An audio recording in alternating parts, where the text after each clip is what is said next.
Assalamualaikum warahmatullahi wabarakatuh. Anak-anakku semua, kelas 11 MM, baik MM1, MM2 maupun MM3. Alhamdulillahirrahmanirrahim, kita bisa melanjutkan ke pertemuan kedua. Setelah di pertemuan pertama kemarin, Pak Sugeng sudah memberikan arahan bahwa yang kita pelajari di semester Kasal adalah ini. Kalian juga sudah tahu itu ya. Maka pada pertemuan yang kedua ini, Pak Sugeng ingin mengupas, yaitu di kompetensi dasar 1, alur proses produksi multimedia. Apa itu alur proses produksi multimedia? Sebagai gambaran adalah ketika anak-anakku semua nanti membuat suatu proyek multimedia, katakanlah membuat suatu film, membuat film pendek, maka harus ada langkah-langkah yang harus anak-anak lakukan. Baik itu sebelum membuat film, pada saat membuat film, dan setelah proses produksi ini terjadi. Nah, itu adalah definisi dari alur proses produksi multimedia. Tahapan-tahapan dalam produksi film pendek, ini Pak Sugeng mencontohkan adalah pembuatan film pendek. Karena nanti proyek-proyek multimedia itu tidak hanya membuat film, ya. Ada proyek-proyek yang lain. Tahapannya adalah praproduksi. Praproduksi ini dilakukan sebelum kalian memulai proses produksi. Jadi sebelum proses produksi, itu ada langkah-langkah yang harus dilakukan, yaitu praproduksi. Apa saja yang ada dalam praproduksi? Ya, nanti akan dipaparkan berikutnya. Yang berikutnya adalah produksi. Jadi setelah mempersiapkan apa yang ada di praproduksi, kalau sudah siap, maka kita melaksanakan apa yang disebut produksi. Action. Langkah nyata ada di sini. Apa yang direncanakan ada di praproduksi, actionnya ada di produksi. Setelah memproduksi, tentunya menghasilkan sesuatu, agar hasil ini bisa dinikmati oleh banyak orang, dinikmati oleh klien, maka harus ada langkah yaitu pasca produksi. Bagaimana packingnya, bagaimana hasil dari produksi ini dikemas, itu ada di dalam pasca produksi. Apa saja yang ada dalam tahapan praproduksi? Yang pertama adalah scripting. Scripting merupakan ide awal yang digunakan sebagai bahan dalam pembuatan suatu video, film, iklan. Dalam hal ini dilakukan penulisan naskah atau skenario. Pasti nanti dalam membuat suatu film, sekali lagi, yang kita lakukan yang pertama kali adalah membuat suatu naskah atau skenario. Naskah sendiri atau skenario ini juga ada urut-urutannya membuat. Dari kita merumuskan judul, merumuskan tema, kemudian membuat dari beberapa tema itu yang mau diambil apa, ya.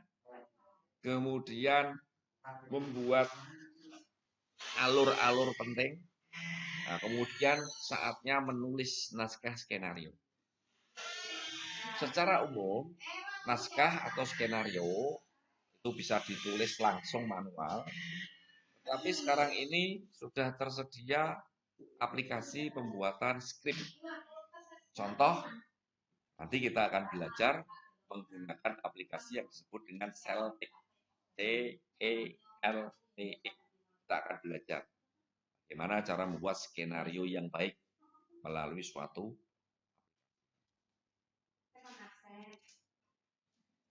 Yang berikutnya adalah planning. Di Celtic, selain membuat skenario, di dalamnya ada juga storyboard. Ya, storyboard. Kemudian ada tahapan-tahapan untuk menentukan calon pemain itu bagaimana, itu sudah ada di Celtic. Ya, tahapan ini disebut dengan planning. Yang berikutnya adalah development of concept. Masing-masing kru sebisa mungkin untuk mengembangkan ide yang telah didapat dalam pembuatan skrip sebagai konsep dalam pembuatan film. Di skrip sudah ada, kemudian nanti muncul skenario sudah ada, muncul skrip. Skrip nanti akan diberikan kepada pemain. Ini aktor, antagonis, protagonis, peran pembantu dan seterusnya sudah dapat skrip. Kemudian storyboard, ya itu sudah dikasih ke pengambil gambar, tata lampu, ya tata sound dan seterusnya. Setelah memiliki itu, bagaimana mengorganisasi kegiatan ini bisa berjalan dengan baik. Ini adalah peran daripada sutradara di dalam development of concept. Sehingga semua ini bisa termasuk menentukan schedule kapan akan melakukan syuting. Ya. Hal-hal yang dilakukan dalam praproduksi.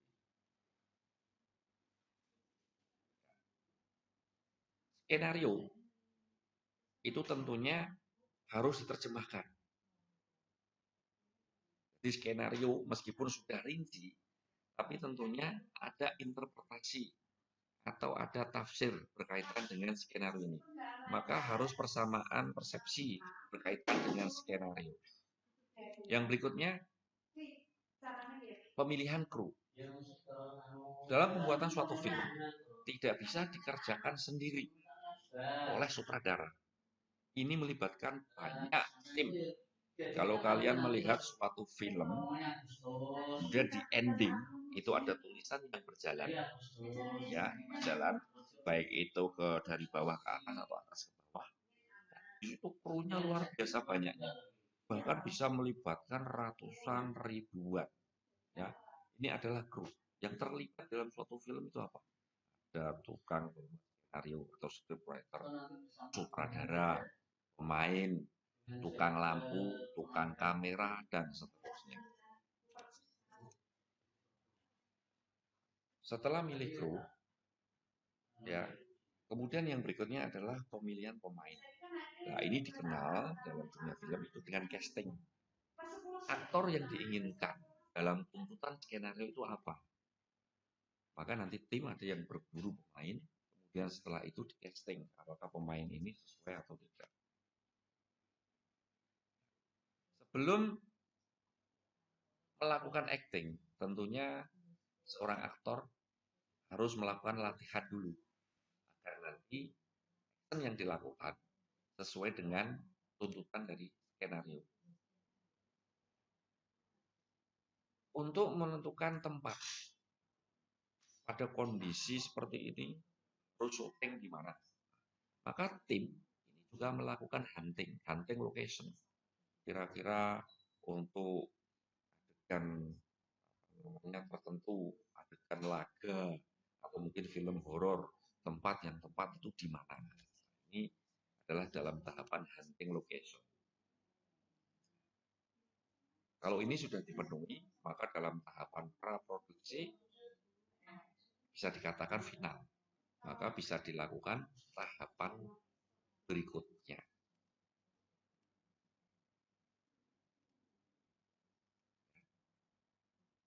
Tahapan berikutnya adalah tahapan praproduksi. Skenario, sudah ada storyboard, ya. Storyboard dikasihkan ke tukang kamera atau tukang gambar, kemudian dikasihkan ke tukang lampu, ya. Maka hunting lokasi juga dilakukan, Pada saat yang sudah ditentukan, maka yang dilakukan adalah pengambilan gambar, cropping. Kemudian aktornya melakukan acting sesuai dengan arahan dari sutradara.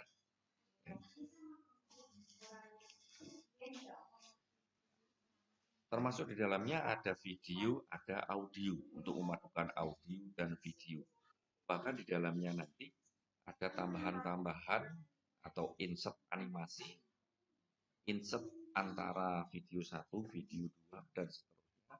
Bahkan ada tambahan sound agar film yang dihasilkan ini lebih terdramatisir. Bahkan nanti ada tambahan tag-tag dan seterusnya. Ini disiapkan dalam tahapan produksi. Apa saja yang dilakukan dalam tahapan produksi?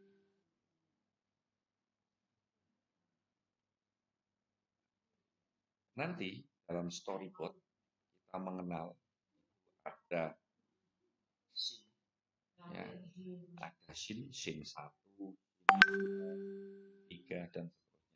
Masing-masing scene nanti bisa dibagi lagi menjadi beberapa plot. Ya. Jadi masing-masing scene bisa di breakdown menjadi beberapa. Dalam satu tempat bisa jadi terdiri dari beberapa scene. Dalam satu scene bisa terdiri dari beberapa plot.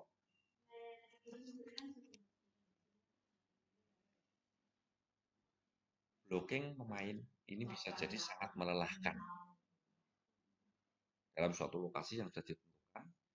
Jadi dalam melakukan syuting satu scene, ini pemain atau kru bisa melakukan syuting beberapa kali karena belum ditemukan chemistry antara masing-masing kru. Ya, nanti anak-anakku semua berlatih bagaimana cara blocking pemain, blocking kamera. Ya. Tentunya peranan dari sutradara sangat penting berkaitan dengan hal-hal yang dilakukan saat proses produksi.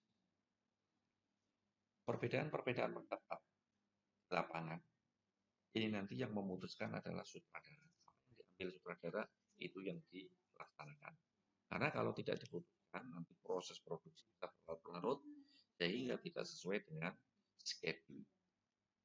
Tahap akhirnya adalah melihat hasil pengambilan gambar. Jika hasilnya sudah memuaskan, keputusan ada di sutradara, maka bisa diteruskan ke langkah berikutnya pasca produksi. Tapi jika tidak memuaskan, maka bisa dilakukan syuting ulang. Ya, sangat melelahkan memang. Apa saja tahapan pasca produksi? Ada compositing. Ya, compositing. Jadi katakanlah kita sudah mengambil gambar, kita sudah mendapatkan, kalau di efek kita mengambil gambar, mendapatkan aset, kemudian kita olah ya dalam produksi. Compositing itu menyesuaikan komposisinya itu bagaimana gambar yang kita ambil ini sesuai atau belum. Kalau toh belum, nanti ada software tambahan ya untuk bekerja pada produksi. Bisa jadi nanti Adobe Premiere, bisa jadi After Effects dan yang lainnya. Maka komposisinya nanti bisa disesuaikan. Menambahkan efek khusus apa yang kita buat film horor. Mungkin saat kita syuting itu nuansanya belum horor atau katakanlah syuting di siang hari. Tetapi dengan software aplikasi maka bisa kondisikan bahwa yang siang hari ini bisa menjadi malam, yang tidak hujan bisa menjadi hujan. Ini adalah efek khusus. Bahkan suara yang mulus bisa menjadi suara raksasa. Ini adalah efek khusus dilakukan dalam pasca produksi. Dalam tahapan pasca produksi diperlukan nanti sumber-sumber lain. Contoh agar filmnya menjadi lebih terdramatisir maka dibutuhkan oleh audio. Maka audio bisa diambil dari sumber lain, tentunya harus berizin, ya. Kemudian dimasukkan ke dalam aset atau hasil dari shoot yang sudah kita ambil. Ya. Editing. Tentunya film yang sudah beredar ini sudah melalui tahapan editing, melalui program aplikasi, contoh Premiere, Vegas, dan lain-lain. Sehingga menghasilkan output atau film yang bisa dinikmati oleh masyarakat. Tentunya melalui tahapan sensor. Hal-hal yang dilakukan pada pasca produksi, yaitu sutradara melihat dan mengevaluasi hasil syuting atau materinya. Lagi-lagi pada para sutradara, apakah hasil dari editing pada tahapan pasca produksi ini sudah layak atau belum? Kalau belum, bisa melakukan cut atau potong sana sini, pindah frame untuk memperbaiki film sesuai dengan yang diinginkan oleh semua sudah terjadi, maka dilakukan evaluasi berkaitan dengan keseluruhan proses produksi. Nah, itu adalah tahapan-tahapan alur proses produksi multimedia. Pak Sugeng hanya menyontohkan untuk pembuatan film pendek. Tentunya nanti untuk bahan pengayaan bisa Pak Sugeng jelaskan untuk contoh yang lain. Demikian untuk pertemuan yang kedua, sampai jumpa lagi untuk pertemuan yang ketiga. Akhirnya wassalamualaikum warahmatullahi wabarakatuh.